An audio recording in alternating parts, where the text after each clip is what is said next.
introduce myself. It's Brian Finikak, MD of the Rhino Group of companies.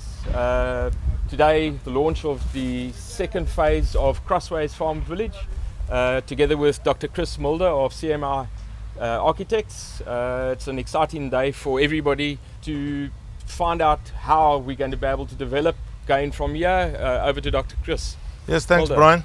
Brian. Of course, Brian was and his group was involved with Crossways right from the start, very supportive.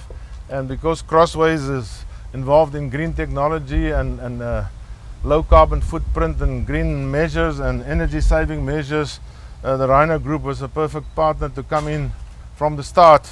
And behind us here is the first totally off the grid show house that we're building.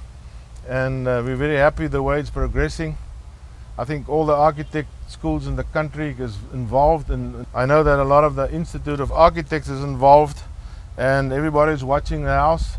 Of course, this house is totally off the grid, which is the ultimate, and most people on Crossways can elect or depend or decide for themselves how far they want to go off the grid. The minimum they must do is to have solar hot water and rainwater harvesting. And from there they can continue to be completely off the grid if they want to.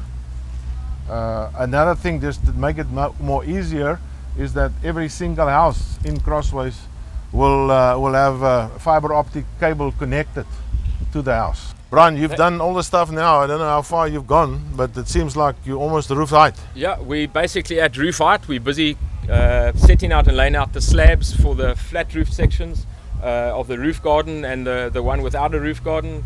We're busy with the slabs in front of the house. That would be the deck areas that will all end up being polished concrete surfaces leading over into the swimming pool.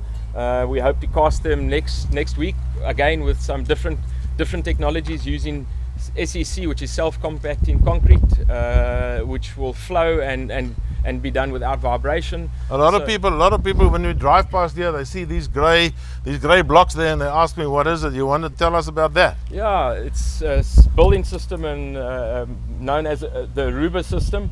It's a form basically made out of polystyrene that gives you a passive building. When you're finished, it gets filled with concrete of 15 MPa. Ends up being twice the strength of a normal brick building, half the weight of a normal brick building, roughly the same cost.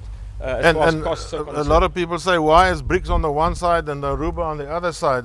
That's of course to measure the energy flows and the heat gains and losses through the walls. Absolutely, it's all really about the show house is meant to be not just showing one particular product. It's actually to try and show and measure over the next 10 years the efficiencies of one against the other, older technologies against newer technologies, so that we're capable of actually coming up with a measurement. And to give an example, brick, as far as an R value is concerned, is around about 0.6.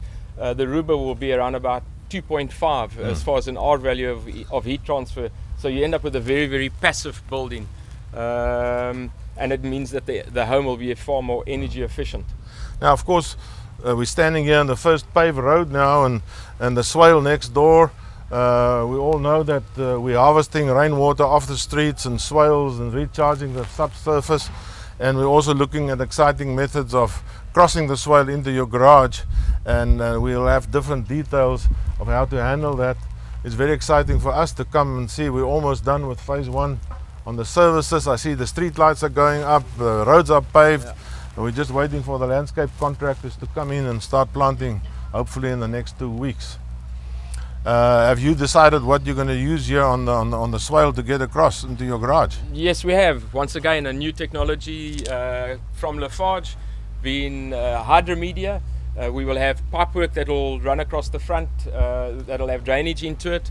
And we would have a hydromedia concrete that will be put over the top that would lead from here up to the front, so the entire front parking areas and that will all drain back down into the pipework, and we will lead that back down into our underwater tanks. How much storage have you got then on the water tank? From a storage perspective, we've got a total of 30,000 litres of normal rainwater, and we then have a further around about a further 15,000 liters of storage of treated water.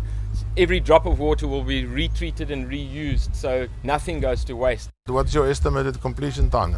Estimated completion time personally would be around about the end of June, beginning of July. It's quite a complicated build. It's not your everyday home. We've got underfloor heating, underfloor cooling systems, all double glazing. So there's a lot more technology to go into the building as we go along. So a lot of integration of systems, but it's estimated to be completed, let's just say, in July. I haven't asked you yet, but we've got our show house just like 100 yards from here, which is a small one. This is going to be a big one, and I hope that we can bring the buyers and the clients through here. Well, you're going to be able to bring them through here, and there's a lot to see already, so Okay. they're welcome to come at any Okay. time.